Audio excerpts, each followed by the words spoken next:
আসলে না ওটা রাজকে কাদাটা ছড়েনি, মানুষকে লুট করা যে দলের পোশাকটা রয়ে গেছে না সেইটাতে তারা কাদা মারতে গিয়েছিলেন, বেচারা রাজের গায়ে লেগে গেছে। লুটে অবাধ ছাড় দিলেন মমতা বন্দ্যোপাধ্যায়, তিনি মুখ্যমন্ত্রী, তিনি পুলিশ মন্ত্রী, তিনি কাউকে অ্যারেস্ট করলেন না। মেসির পায়ে বলটা তুলে দেবো যাতে বাউন্ডারির বাইরে পাঠিয়ে দিতে পারে অরূপ বিশ্বাসকে। 2021-এ প্রথম আমায় ব্যান করা হয়েছিল, তখন আমার প্রচুর বন্ধু বান্ধব যাদের পরবর্তী ক্ষেত্রে ব্যান ট্যান বলে ছাপ দিয়ে দেওয়া হয়, তারা কিন্তু চুপ করেছিলেন, আমার পাশে ছিলেন না, কারণ আমি বিজেপি। আমার খালি মনে হয় যে তারা জীবনে একটুখানি শান্তির জন্য তৃণমূল সেজে এই তৃণমূলের চরিত্রে অভিনয় করেছে। তুমি তো বলেছো 2026-এ বিয়ে করবে। হ্যাঁ, এটা তো পরিকল্পনা আছে, আমি কিন্তু ভদ্রলোক। একটা দিনের কথা আমি জাস্ট বলতে চাই। আমি তখন দেওয়ালের হয়ে কভার করছি, জায়গায় জায়গায় যাচ্ছি পথের প্রচারে। আমার সঙ্গে যে মানুষটা ছিলেন তিনি জুলি নিউজ দেখতেই পাচ্ছেন, পাশে বসে রয়েছেন। সেই ঘটনার কথা বলি যে একটা রাস্তা, সেই রাস্তাটা প্রচন্ড সরু।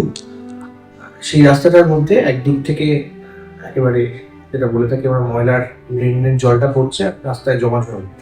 রুদ্রনীল ঘোষ সেখানে প্রথমবার গাম্বুটটা পায়নি এবং পিরিকির ছিল অবস্থা, সেখানে বারবার নেমে নেমে এবং আমাকে বলছে দেখছিস কি অবস্থা মানুষ থাকে। আমরা সত্যি মনে তখন সেই সময় মনে হচ্ছিল আমরা ভীষণ প্রিভিলেজ, কিন্তু শিবপুরের অবস্থা সত্যি ততটাই, মানে আমি কথা বলে এই জায়গাটার বর্ণনা আমি করতে পারবো না। যদি মনে হয় আপনি ভিডিওটা এখনো রয়েছেন রুদ্রনীল ঘোষের প্রোফাইলে, একটু গিয়ে দেখতে পারেন যে কিরকম অবস্থা শিবপুরের মানুষরা এতদিন দিন কাটিয়েছে। রুটি এই স্ট্রাগলটা, এই যে মাটি কামড়ে পড়ে থাকা মানুষের কথা বলা এগুলো ঠিক আছে, কিন্তু ওই গ্রাউন্ড লেভেলে থেকে ওই রাস্তাটার মধ্যে দিয়ে যাওয়া ইটস এ টাফ থিং। যেটা ফলপ্রসূ, তুমি ভোটে জিতেছো, হাওড়ার মানুষ তোমাকে ভোট দিয়েছে। শুধু হাওড়া নয়, আমি বারবার যাদের সাথে কথা বলছি তারা বলছেন যে বিজেপি ভোটার বা সমর্থকরা ভোট দেয়নি, বাংলার জনগণ একেবারে মানে ভালোবাসা উজাড় করে দিয়েছে মানুষ বিজেপি প্রার্থী। কিন্তু এরপরে যেগুলো আসছে সঙ্গে সঙ্গে দায়িত্ব বাড়ছে, সঙ্গে সঙ্গে এটাও আসছে যে প্রতিশ্রুতিগুলো দেওয়া সেই প্রতিশ্রুতিগুলো কি ফুলফিল হয়? কারণ আমরা বলছিলাম, সেদিনকেও বলছিলাম যে কতদিন কাউন্সিল বোর্ড নেই, কি মনে হয় কত তাড়াতাড়ি, খুব তাড়াতাড়ি করতে হবে, কারণ এতদিন তো হয়েই গেছে, ওরা এই দুর্ভোগটা গেছে, সেটা মাথায় চলছে কখনো? খুব অদ্ভুত কথা শুভঙ্কর, সেটা হচ্ছে যে দীর্ঘদিন ধরে যে নাগরিক বঞ্চনার মধ্যে 500 বছরের পুরনো শহর হাওড়াকে ফেলে রেখে দিয়েছিল এরা, এবং ড্রেন, পাক, জল, নোংরা এই তাতে বঞ্চিত করে রেখে দিয়েছিল, মানুষকে নাগরিক যন্ত্রণা দিয়েছিল। সেখান থেকে মুক্তি পেতে চেয়েছেন আমাদের হাওড়ার মানুষ তথা শিবপুরের মানুষ, এবং তারা এই তৃণমূলের পরিকল্পিত অপমান এবং তারপর মানুষকে পরিষেবা না দেওয়া, তার সঙ্গে লুট। একটু ড্রেন কি করে দেওয়া যেত না, একটু রাস্তাটাকে করে দেওয়া যেত না? কেন মানুষের ঘরে ড্রেনের জল যাবে? কেন মানুষ ওই ড্রেন, পাক, জলের বিষাক্ত পরিবেশের মধ্যে দিয়ে ছপছপ করে হাঁটবেন? পায়ে একজিমা, হাজা, বিভিন্ন রকম স্কিন ডিজিজ হয়ে যাবে। এই উত্তর মানুষ যখন চেয়েছেন তার প্রত্যুত্তরে হুমকি আর ধুমকি এসেছে।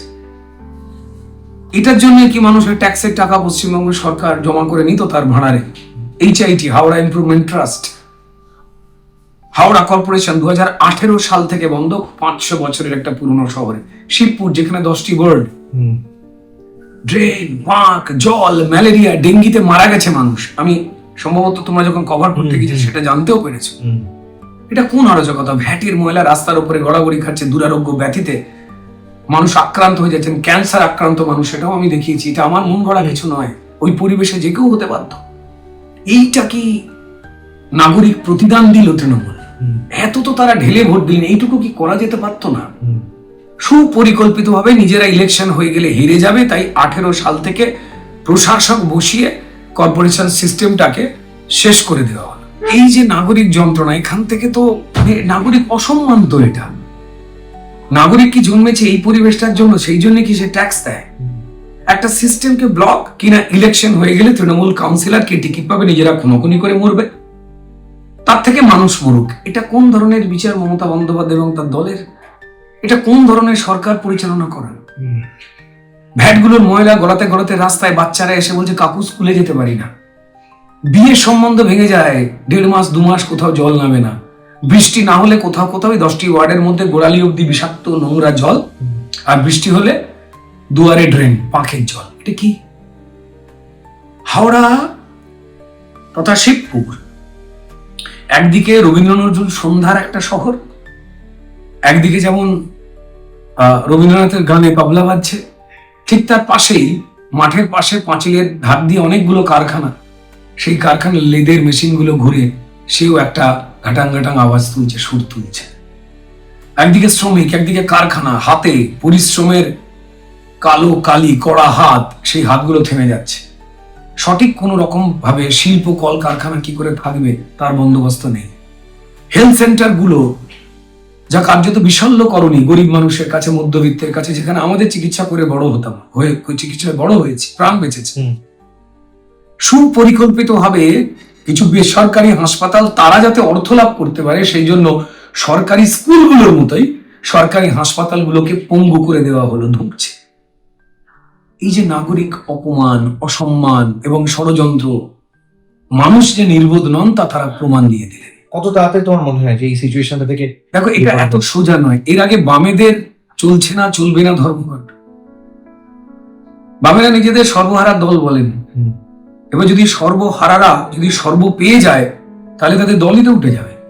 তাই অত্যন্ত সুপরিকল্পিত ভাবে, আমি বামফ্রন্টের যারা ক্যাডার রয়েছেন তাদের কথা বলছি না, আমি যারা নেতৃত্ব রয়েছেন তারা অত্যন্ত সুচারুভাবে কি করে মগজ ধোলাইটা করা যায়, কি করে তুমি নিজের ধর্মকে উদযাপন করা থেকে সরে গিয়ে অন্য ধর্মকেই শুধু ভালো বলে নিজের ধর্মকে ঘুরিয়ে ছোট করো, তার একটা প্র্যাকটিস করেছিলেন। তার বিরুদ্ধে রায় এবং ভোট দিলেন মানুষ যে তোমরা ভুল বুঝিয়েছো, তোমরা নিজেদের ভুল বোঝাচ্ছ, শুধরে নাও। তাই চলছে না তো চলবে না, হরতাল, ধর্মঘট।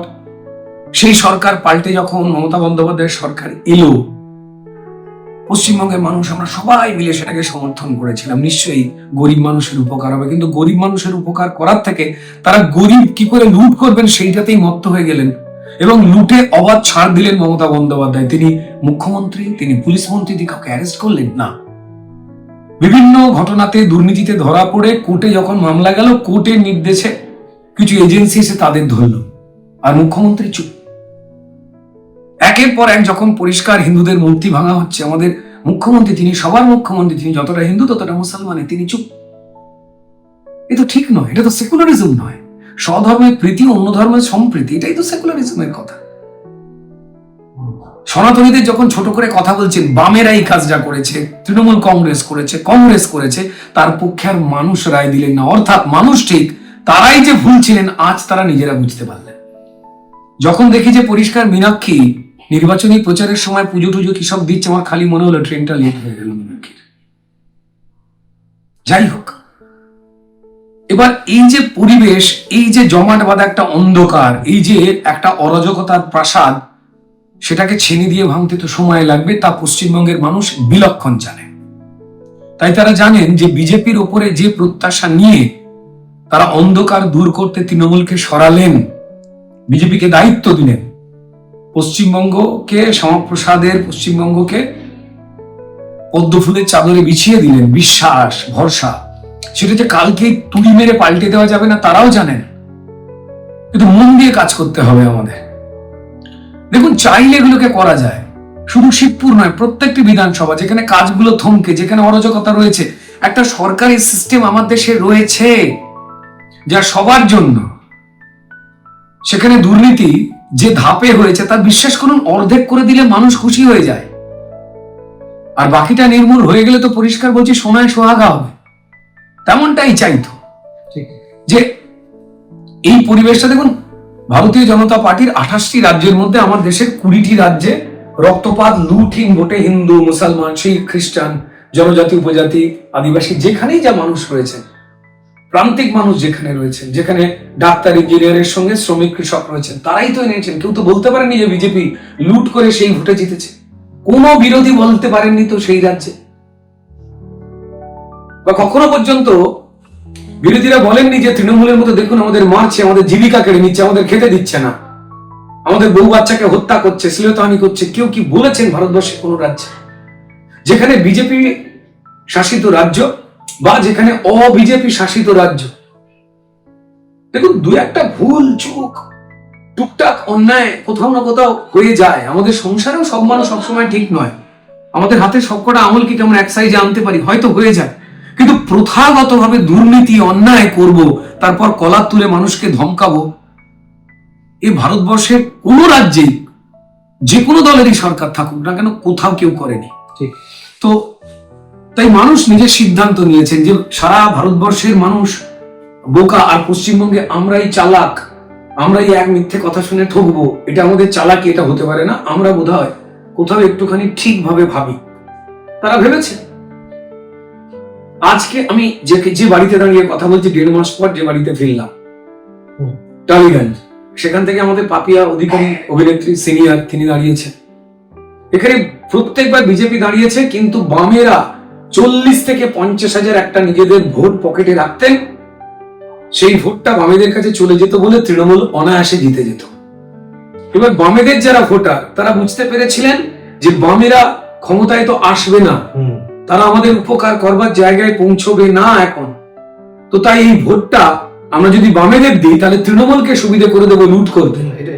তাই আমার সবার সঙ্গেই কথা হয়, মানে প্রত্যেকটি রাজনৈতিক দলের যারা যারা মানুষেরা রয়েছেন তারা বিরোধী রাজনৈতিক দলে থাকতেই পারেন, কিন্তু যখন আলোচনা হয় আমরা সৌজন্যের আলোচনা করি।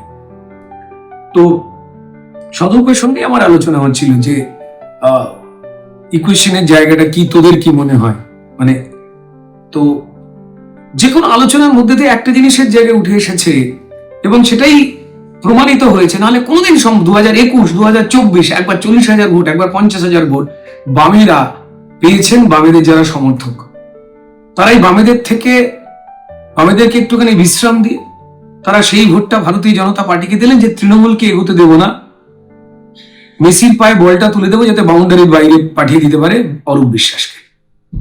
মেসি কাণ্ডের নায়ক, তাকে বাউন্ডারির বাইরে করে দিলেন, মানুষ জিতলেন পাপিয়া অধিকারী। এইটাও তো পরিষ্কার একটা মানুষের লড়াই। তাকে তিনি নিজের মতো থাকতে চেয়েছেন, ছুটির দিন হিসেবে মানেননি বলেই 2 দফাতে 92% উপরে ভোট সারা ভারতবর্ষ আলোচনা করছে, এবং তারা ভোট দিলেন পদ্ম ফুলে।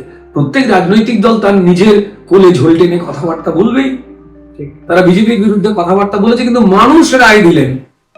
যারা সনাতন এবং সনাতনীর কথা বলে, সনাতন ধর্মে কোনোদিনই অন্য কোনো ধর্মকে ছোট করে কোনো কথা বলা নেই, কারণ সনাতন সব থেকে প্রাচীনতম আদিতম ধর্ম, তখন বাকিদের তো প্রায় জন্মই হয়নি। এটা নিয়ে অহংকারের নেই, উল্লাসে নেই, এটা সত্যি।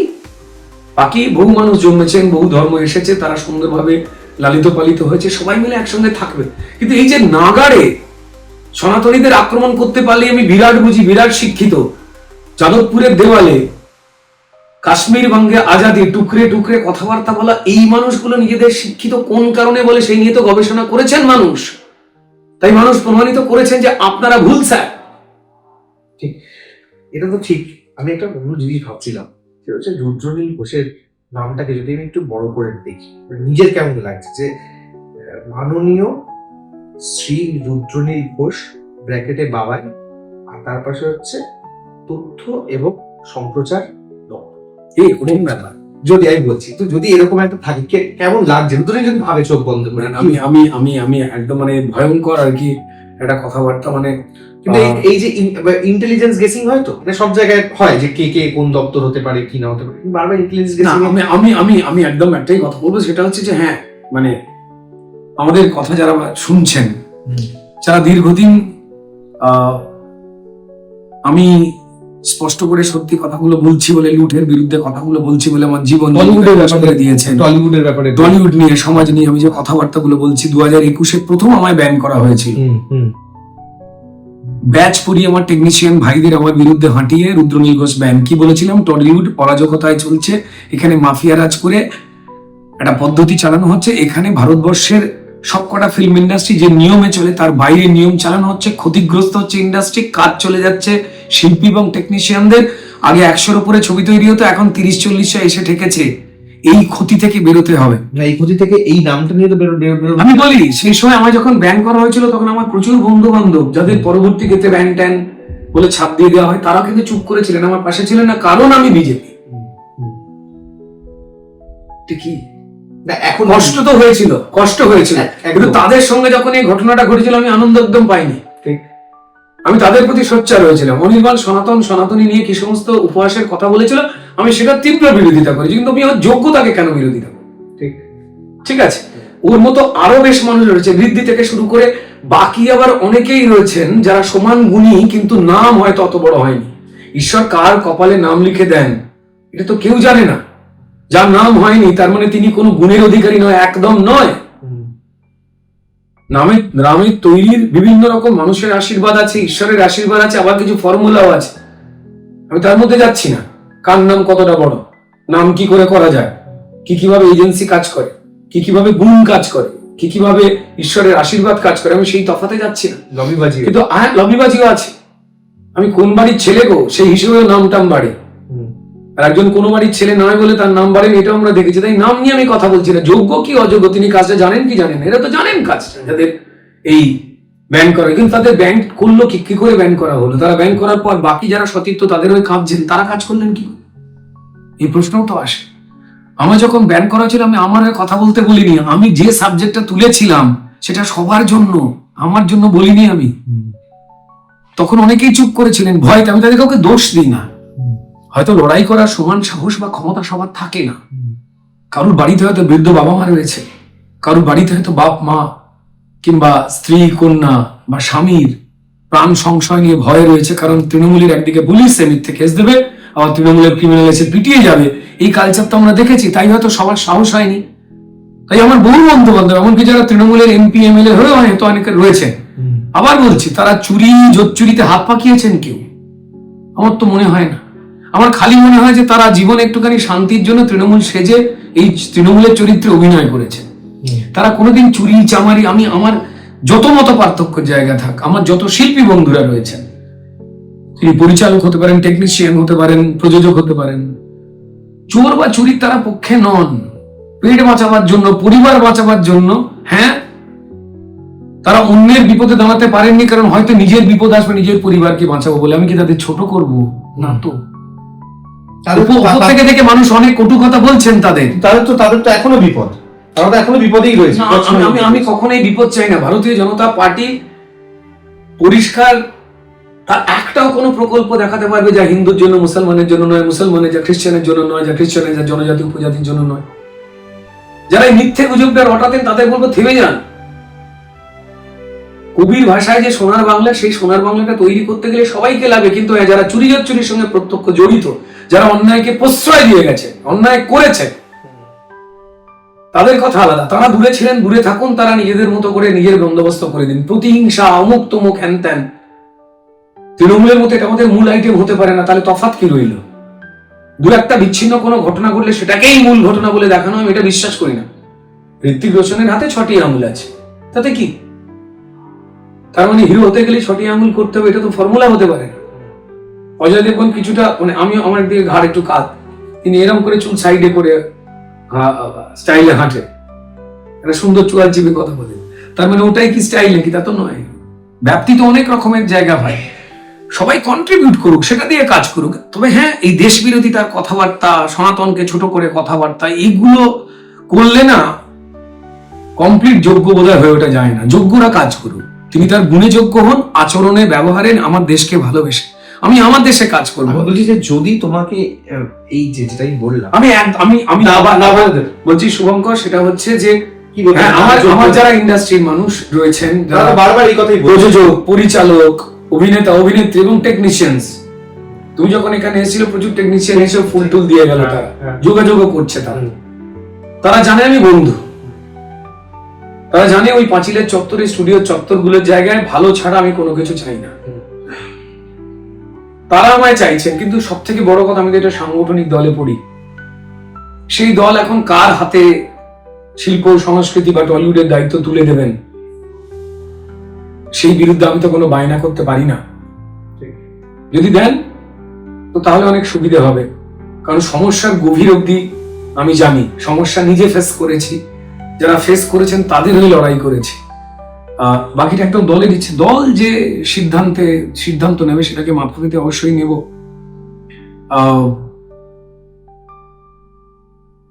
কিন্তু টলিউডের যে মানুষেরা রয়েছেন সবাই বৈরিতা ভুলে গেছে, সবাই বৈরিতা ভুলে গেছেন। That should be the spirit. চলুন ভালো করে, যেখানে 100-150-এর উপর ছবি হতো, সেই সিস্টেমটা ফিরে আনুক। নিয়ম চাপিয়ে দেওয়া, এইটা না হলে ওইটা নয়, ওইটা না হলে এটা নয়, এত টাকা, এত লোক, এত অমুক, এত তমুক, না হলে তুমি দূর হাঁটো, নয়। একটু স্বাধীনতা আসুক, কিছু নিয়ম নীতি তো থাকবেই। আমরা তো চাইবো যে আমাদের টেকনিশিয়ান, আমাদের শিল্পী তারা কাজ করুন, কিন্তু কখনো পর্যন্ত আমি এমন নিয়ম করে দেবো যে প্রডিউসার চলে গেল, কাজই তো হলো না, শিল্পীও ভেসে গেলেন, টেকনিশিয়ানও ভেসে গেলেন, এমনটা তো ঠিক না। 130-40টা ছবি তো সেখানে 30-35টা ছবি হচ্ছে, কত শতাংশ কাজ কমে গেছে? 80%-এর উপর। এতগুলো মানুষ বেকার। হয়তো আমাদের শিল্পী বন্ধুরা হয়তো সুন্দর, আমরা হয়তো সেজে থাকি জীবিকার প্রয়োজনে, কিন্তু তারও তো পরিবার আছে, তারও ইএমআই আছে, তারও তো সংসারের যন্ত্রণা রয়েছে, সে হয়তো বলতে পারে না। ঠিক। আমি এটার সঙ্গে আরেকটা জিনিস যোগ করছি। আমি একটা কবিতার লাইন পড়ছি, যে তুমি কবিতা ভালোবাসো। যাহারা তোমার বিষাইছে বায়ু, নিভাইছে তবে আলো, তুমি কি তাদের ক্ষমা করিয়াছো? তুমি কি বেসেছো ভালো?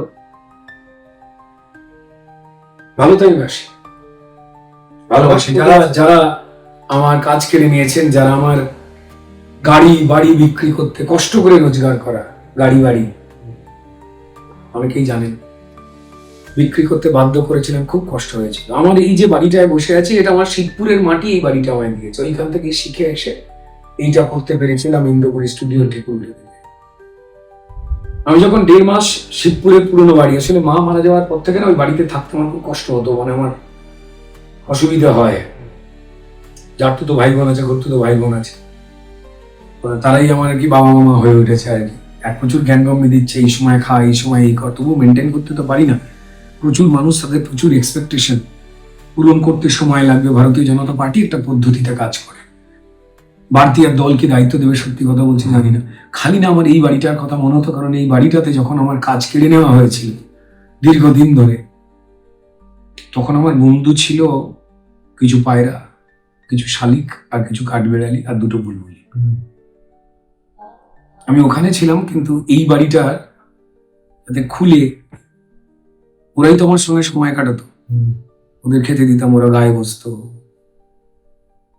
তারা আমার খুব দুঃসময়ের বন্ধু।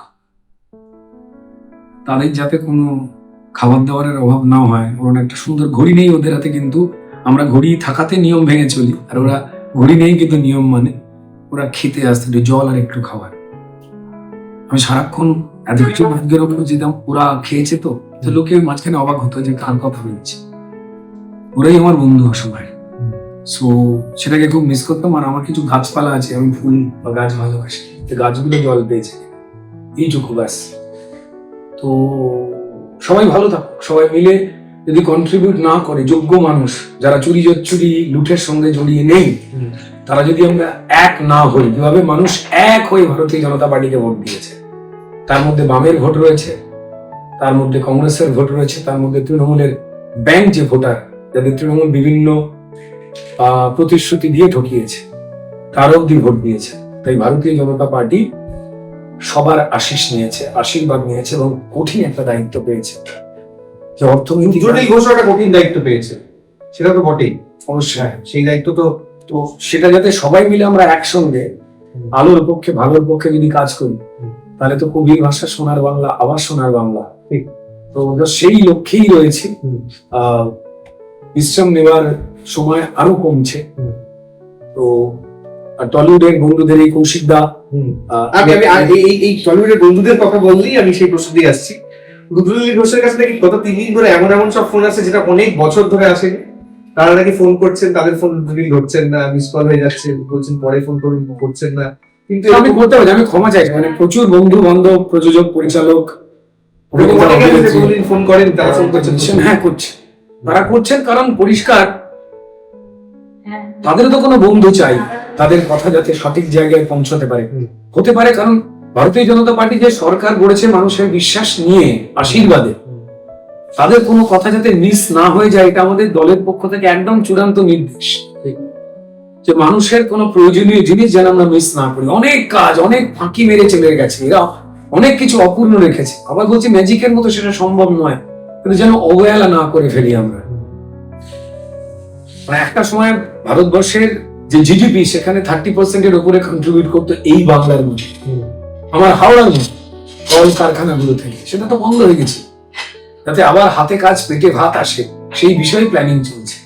কনস্ট্যান্ট প্রত্যেক মুহূর্তে আমাদের কেন্দ্র এবং রাজ্যের নেতৃত্ব সারাক্ষণ সেটা নিয়ে, এবং সেক্ষেত্রে সবার কন্ট্রিবিউশন চাই। তারা ফোন করছেন যে যদি কেউ কোনো কিছু ভুল করে ফেলেন বা ভুল ভেবে থাকেন, তিনি যদি সেটাকে পাল্টে নিতে চান, পাল্টে নিতে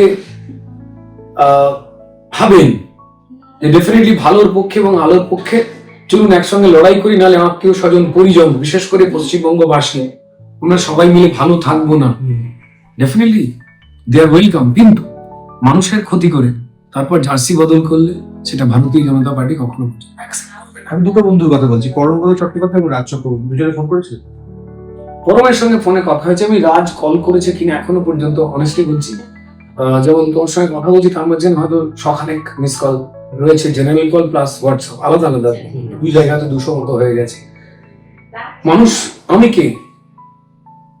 আমি পরিষ্কার ভারতীয় জনতা পার্টির একজন প্রতিনিধি মাত্র। তারা যে ফোন করছে শুধুমাত্র বন্ধু সুলভ রুদ্রনীলকে নয়, তারা ফোন করছেন ভারতীয় জনতা পার্টির কাছে তাদের মেসেজ পৌঁছবার জন্য। একটা শান্তির পশ্চিমবঙ্গ যেটা নির্বাচনের সময় থেকে তারা দেখতে পেয়েছেন, রক্তপাত, লুটহীন ভোট, মানুষ নিজের উৎসব পালন করতে পারলেন নিজের ভোটটা নিজে দিয়ে, যা বিরলতম ঘটনা পশ্চিমবঙ্গের ইতিহাসে। সারা ভারতবর্ষ সেটাকে নিয়ে বলছে অভাবনীয় একটা সিটের সংখ্যা। দম্ভ যেখানে পরাজিত হলো রামচন্দ্রের কাছে, যেমন ঠিক রাবণ পরাজিত হয়েছিলেন, দাম্ভিক রাবণ, ঠিক সেইভাবেই এই পরাজয় এলো। পরমের সঙ্গে বার দুয়ে কথা হয়েছে, কারণ আমাদের আবার হাওয়াবদল সিনেমাটা রিলিজ করবে, 23 সালে শুটিং হয়েছিল।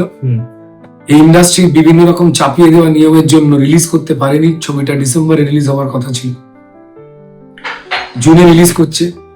খুব কোইন্সিডেন্টালি আর কি, ছবির নাম হাওয়া বদল, একদিকে পরম একদিকে আমি, একদিকে হাওয়া বদলে গেছে। তো যাই হোক না কেন, হাওয়া বদল তুমুল জনপ্রিয় একটা সিনেমা ছিল, মানুষের খুব ভালোবাসা পেয়েছিল। এবং পার্ট 2 যেটা আবার হাওয়া বদল, সেটাও মানুষের মন ছবে। জুন মাসে 12 তারিখ বোধহয় সম্ভবত রিলিজ করছে। সেরকম সেই ক্ষেত্রে তার যোগ্যতা নিয়ে কাজ করবেন, ঠিক আমি একেবারে কোনো অসুবিধা নেই। রাজের সঙ্গে কথা নেই, আমি ফোন চেক করবো ডেফিনেটলি। আমি ঠিক 3টে প্রশ্ন করবো, আর বেশি প্রশ্ন করবো না। এক হচ্ছে, রাজ চক্রবর্তীর একটি ভিডিও ভাইরাল হয়েছে, সেটা তুমিও দেখেছো, যেটা কাদা ছোড়া হয়েছে রাজকে। আমার এমনি দেখে ভালো লাগেনি এটা, আমার এমনি দেখে কষ্ট লেগেছে। হ্যাঁ, একটা ঝলক আমি খুব দেখতে চাইও নি, এটা আমার কাছে ভালো লাগেনি। কিন্তু মুশকিলের জায়গা হচ্ছে না, আমার কাছে অনভিপ্রেত মনে হয়নি। আমার কাছে মনে হয়েছিল যে রাজের মতো একজন বুদ্ধিমান ঠান্ডা মাথা মানুষ তার আগে থেকেই এই বিষয়টা, কারণ ও তো মানুষের কথা বলে, মানুষের ছবি বানায়, কিন্তু আঁচ করে ঈশ্বর ওকে যে ক্ষমতা দিয়েছে মানুষের মন ভালো রাখবার, সেই দিকটাতেই কনসেন্ট্রেট করতে পারতো। আসলে না, ওটা রাজকে কাদাটা ছুঁড়েনি। রাজ চক্রবর্তীকে তারা ভালোবাসে, কিন্তু রাজ চক্রবর্তীর গায়ে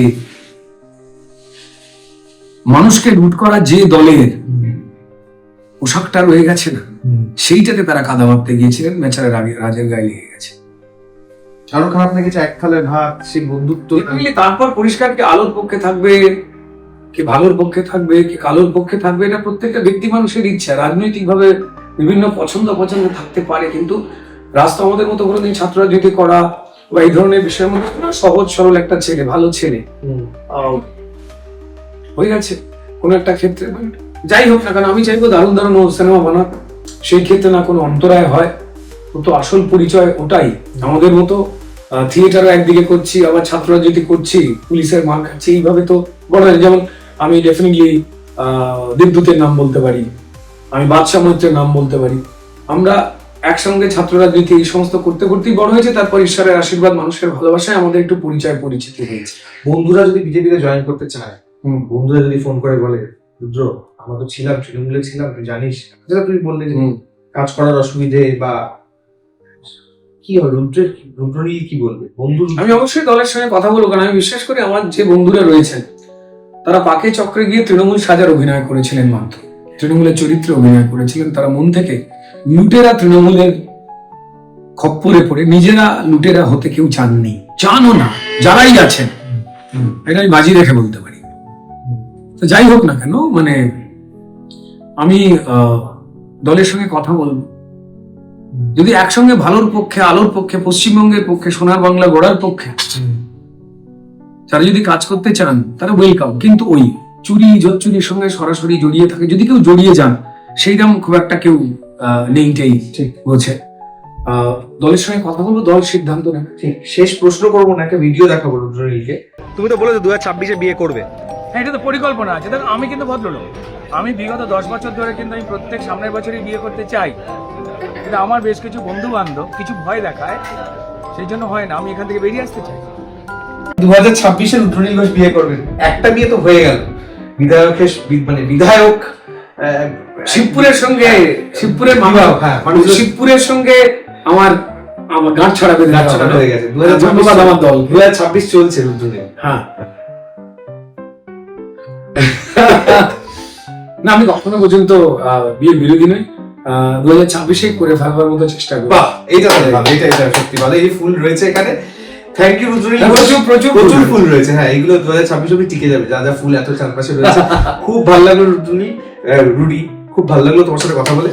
এরকম সাক্ষাৎকার, মন খোলা সাক্ষাৎকার, এবং আমি আশা করবো যে তুমি শিবপুরবাসীর জন্য আরো ভালো কাজ করবে এবং টলিউড আর একটু ভালো পর্যায়ে যাবে।